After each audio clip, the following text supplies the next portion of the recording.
Hi ಮಹಿ. ಹೇ ಪಾರ್ಥ. ಮಹಿ, ನಿನ್ನ ಸ್ವಲ್ಪ ಮಾತಾಡಬೇಕಿತ್ತು. ಇದೇನಿದು ಹೊಸದಾಗಿ ಪರ್ಮಿಷನ್ ಎಲ್ಲ ಕೇಳ್ತಾ ಇದೆಯಾ? ಅದು ವಿಷಯ ಸ್ವಲ್ಪ ಪರ್ಸನಲ್ ಆಗಿದೆ, ಅದಕ್ಕೆ. ಪಾರ್ಥ, ನಾವು ಅಣ್ಣ ತಂಗಿನೇ ಇರ್ಬೋದು, ಆದ್ರೆ ಅದಕ್ಕಿಂತ ಹೆಚ್ಚಾಗಿ ಬೆಸ್ಟ್ ಫ್ರೆಂಡ್ಸ್. ಸೊ ಏನ್ ಬೇಕಾದ್ರೂ ಮಾತಾಡ್ಬೋದು. ನನ್ನ ಜೀವ ವಿಷಯನಾ? ಹಾ ಮಹಿ, ಹೀಗೆಲ್ಲ ಆಯ್ತಲ್ಲ ಅಂತ ನನಗೆ ಪರ್ಸನಲಿ ತುಂಬಾ ಬೇಜಾರಾಗಿದೆ. ಐ ಮೀನ್, ಎಲ್ಲದೂ ಚೆನ್ನಾಗಿ ಆಗ್ತಾ ಇರುವಾಗ ಸಡನ್ನಾಗಿ ಹೀಗಾಯ್ತಲ್ಲ ಅಂತ ನನ್ನ ಮನಸ್ಸಲ್ಲಿ ಏನೋ ಒಂಥರ ಕೊರೀತಾ ಇದೆ. ನೋಡು, ನಿನಗೆ ಸಜೆಷನ್ ಕೊಡೋಷ್ಟು ಪರ್ಫೆಕ್ಟ್ ಅಲ್ಲ ನಾನು. ಇನ್ಫ್ಯಾಕ್ಟ್ ಯಾರು ಕೂಡ ಪರ್ಫೆಕ್ಟ್ ಅಲ್ಲ. ಎಲ್ಲರೂ ಲೈಫಲ್ಲೂ ಏನಾದರೂ ಒಂದು ಪ್ರಾಬ್ಲಮ್ ಅಂತ ಇದ್ದೇ ಇರುತ್ತೆ. ಅದಕ್ಕೆ ಆ ಕನ್ಸರ್ನಿಂದ ನಾನು ನಿಂಗೆ ಹೇಳ್ತಾ ಇದ್ದೀನಿ, ನಿನ್ನ ಜೀವ ಭಾವನ ಮಧ್ಯೆ ಏನೇ ಇದ್ರೂ ಪ್ಲೀಸ್ ಮಹಿ ಅದನ್ನು ಮರ್ತುಬಿಡು. ನೋಡು, ಲೈಫಲ್ಲಿ ನಮ್ಮ ಈಗೋಗಿಂತ ನಮ್ಮ ರಿಲೇಷನ್ಶಿಪ್ ಇಂಪಾರ್ಟೆಂಟ್, ನಮ್ಮ ಒಂದು ಪೀಸ್ ಆಫ್ ಮೈಂಡ್ ಇಂಪಾರ್ಟೆಂಟ್. ಹೇಗೆ ನಾವು ಬೇಡದಿರೋ ಕಸನ ತೆಗೆದು ಡಸ್ಟ್ಬಿನ್ಗೆ ಹಾಕ್ತೀವೋ ಹಾಗೆ ನಮ್ಮ ಮನಸ್ಸಲ್ಲಿರೋ ಕೋಪ, ಬೇಜಾರು ಇದೆಲ್ಲ ತೆಗೆದು ಬಿಸಾಕ್ಬಿಡ್ಬೇಕು. ಆಗ ನಮ್ಮ ಲೈಫು ಮೈಂಡು ಎರಡೂ ಲೈಟ್ ಆಗಿಬಿಡುತ್ತೆ. ನೀನ್ ಹೇಳಿದ್ ನಿಜ ಪಾರ್ಥ, ನನಗೂ ಹಾಗಿರೋದಕ್ಕೆ ಇಷ್ಟ. ಆದ್ರೆ ರಿಲೇಶನ್ಶಿಪ್ ಅನ್ನೋದು ಒನ್ ವೇ ಅಲ್ಲ, ಟೂ ವೇ. ಅವನಿಗೂ ನಂತರನೇ ಫೀಲಿಂಗ್ಸ್ ಇದ್ದಿದ್ರೆ ಇಷ್ಟೊತ್ತಿಗೆ ಆಲ್ರೆಡಿ ಅವನು ಇಲ್ಲಿಗೆ ಬರ್ತಿದ್ದ. ಅವನು ಬಂದಿದ್ದಿದ್ರೆ ನಾನು ಒಪ್ಕೋತಾ ಇದ್ದೆ ಅವನು ನನ್ನನ್ನು ತುಂಬಾ ಇಷ್ಟಪಡ್ತಾನೆ ಅಂತ. ಬಟ್ ಅವನು ಬಂದ, no, he didn't turn up. Maybe ಅವನು ಈ ಜಗಳನ ನನಗಿಂತ ಸೀರಿಯಸ್ ಆಗಿ ತಗೊಂಡಿದ್ದಾನೆ ಅನ್ಸುತ್ತೆ. ಈಗೂ ಅಷ್ಟಿದೆ ಅವನಿಗೆ. ಮೊದಲೆಲ್ಲ ಹೇಗಿದ್ದ ಅಷ್ಟು ಚೇಂಜ್ ಆಗಿದ್ದಾನೆ. ಅದು ಹಾಗೆ ಅದಕ್ಕೆ ಐ ಮೀನ್, ಈ ದೋಸೆ ತವಾ ಮೇಲೆ ಎಷ್ಟೊತ್ತಿರುತ್ತೋ ಅಷ್ಟೊತ್ತು ಬಿಸಿಯಾಗೇ ಇರುತ್ತೆ. ಅದಾದ್ಮೇಲೆ ತಣ್ಣಗಾಗಿ ಹೋಗುತ್ತೆ. ಈ ಲವ್, ರಿಲೇಷನ್ನು, ಅಟ್ರಾಕ್ಷನು ಇದು ಹಾಗೆ ಮೊದಲೆಲ್ಲ ಚೆನ್ನಾಗೇ ಇರುತ್ತೆ.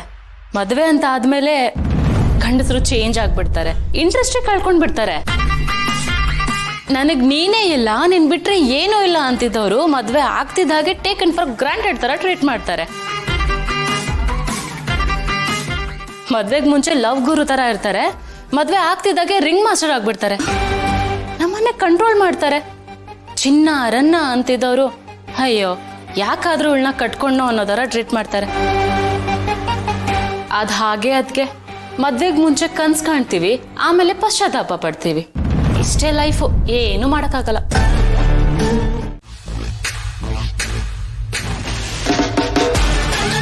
ನನ್ನ ಮದ್ವೆ ಆಗಿ ನನ್ನ ಜೊತೆಗಿದ್ದು ನಾನು ದುಡ್ಡು ತಂದು ಹಾಕಿದ್ರಲ್ಲಿ ಶೋಕಿ ಮಾಡ್ಕೊಂಡು ಆರಾಮಾಗಿದ್ಯಾ.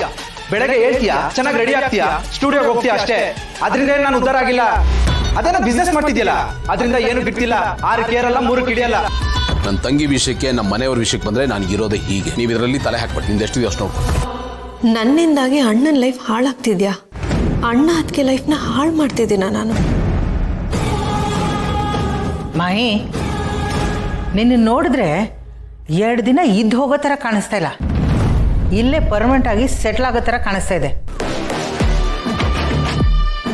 ಜಾಸ್ತಿ ದಿನ ಇಲ್ಲೇ ಇದ್ರೆ ನಿನಗೂ ಮರ್ಯಾದೆ ಇರಲ್ಲ, ನಮಗೂ ಮರ್ಯಾದೆ ಇರಲ್ಲ. ಏನ್ ಮಾಮ್, ಮರ್ಯಾದೆ ಅಂತೆಲ್ಲ ಮಾತಾಡ್ತಾ ಇದ್ಯಾ? ಹೌದು, ಯಾವ್ದು ಹೇಗಿರಬೇಕೋ ಹಾಗಿದ್ರೆ ಚಂದ ಮಾಹಿ.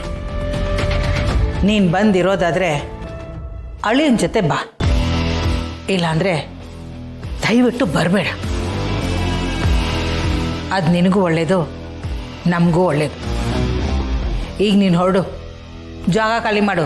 ಮಾಮ್, ಸರಿಯಾಗಿ ಹೇಳಿದೆ ಶಕುಂತಲಾ. ನೀನು ಈಗಿನ ಕಾಲದ ಹುಡುಗಿರು ಹೇಳೋರು ಇಲ್ಲ ಕೇಳೋರು ಇಲ್ಲ ಅಂತ ತಿಳ್ಕೊಂಡು ಬಿಟ್ಟಿರ್ತಾರೆ. ಈ ಗೌತಮು ಅಂತವನೇ. ಸರಿಯಾಗಿ ತಿಳಿಸಿ ಬುದ್ಧಿ ಹೇಳೋದನ್ನ ಬಿಟ್ಟು ತಲೆ ಮೇಲೆ ಹೊತ್ಕೊಂಡು ಮೆರೆಸ್ತಾನೆ. ಸಾಲದು ಅಂತ ವೀರಾವೇಶದ ಮಾತು ಬೇರೆ, ಸಾಯೋವರೆಗೂ ಮನೆಯಲ್ಲೇ ಇಟ್ಕೊಂಡು ಸಾಕ್ತಾನಂತೆ.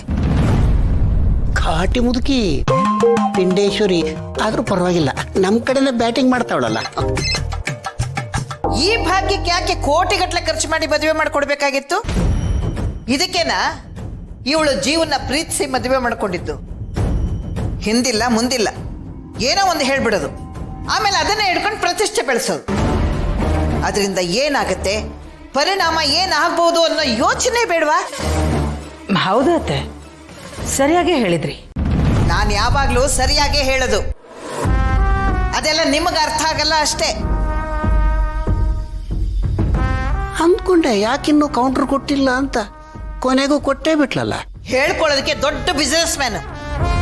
ನಮ್ಮ ಗುಂಡುಗೆ ವ್ಯವಹಾರ ಜ್ಞಾನ ಇದೆ ಹೊರತು ಸಾಮಾನ್ಯ ಜ್ಞಾನ ಇಲ್ಲ. ಬಿಸ್ನೆಸ್ನ ಚೆನ್ನಾಗಿ ನಡೆಸ್ತಾನೆ, ಆದರೆ ಮನೇನ, ಸಂಸಾರನ, ಸಂಬಂಧಗಳನ್ನ ಹೇಗೆ ನಡೆಸ್ಬೇಕನ್ನೋದೇ ಗೊತ್ತಿಲ್ಲ. ಅದಕ್ಕೆ ಆ ರೀತಿ ಮಾತಾಡ್ತಾನೆ.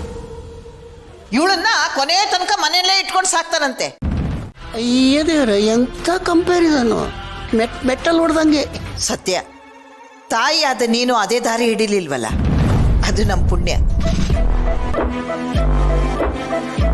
ಇಷ್ಟು ವರ್ಷಕ್ಕೆ ತಾಯಿಯ ಸ್ಥಾನಕ್ಕೆ ತಕ್ಕಂತೆ ಮಾತಾಡಿದ್ಯಾ, ಭೇಷ್. ಸಿಸ್ಟರ್, ಅಮ್ಮಮ್ಮ ಹೇಳೋದು ಕೇಳಿಸ್ಕೊಂಡ್ಯಾ? ಅಮ್ಮಮ್ಮ ನಿನ್ನನ್ನು ಹೊಗಳಿದ್ದಾರೆ ಅಂದ್ರೆ ನಿನಗೆ ಭಾರತ ರತ್ನ ಸಿಕ್ಕಂಗೆ. ನನ್ನ ಕಿವಿ ಪಾವನವಾಯ್ತು ಇದನ್ನು ಕೇಳಿ. ಸಿಸ್ಟರ್, ಇಷ್ಟು ವರ್ಷ ಬರೀ ಬೈದದ್ದೇ ಕೇಳಿಸ್ಕೊಂಡಿತ್ತು. ನಾನು ಹಾಗೆ ಕಣೋ, ತಪ್ಪು ಮಾಡಿದಾಗ ಕಿವಿ ಹಿಂಡ್ತೀನಿ, ಒಳ್ಳೇದು ಮಾಡಿದಾಗ ಬೆಂತಡ್ತೀನಿ. ನನಗೆ ಯಾರ ಮುಲಾಜು ಇಲ್ಲ, ಯಾವ ಮುಲಾಜು ಇಲ್ಲ. ಗೊತ್ತು ಬಿಡಮ್ಮ, ನೀವೊಂಥರ ಹೆಣ್ಣುಲಿ, ಹೆಣ್ಣುಲಿ ಪ್ಲಸ್ ಹೆಬ್ಬುಲಿ, ಹಳೇ ಹುಲಿ. ಅಲ್ಲಿ ಮಾತ್ರ ಇಲ್ಲ. ಸಾಕ್ ನಿಲ್ಸು. ಏನೋ ಇದು ನಿನ್ನ ಅಸಂಬದ್ಧ ಮಾತು. ಜೀವನ ಪೂರ್ತಿ ಹೀಗೆ ಆಗೋಯ್ತಲ್ಲ, ಒಂದಾದ್ರೂ ಅರ್ಥ ಇರೋ ಮಾತು ಮಾತಾಡಿದ್ಯಾ? ಅಂಡರ್ಸ್ಟ್ಯಾಂಡ್. ಏನು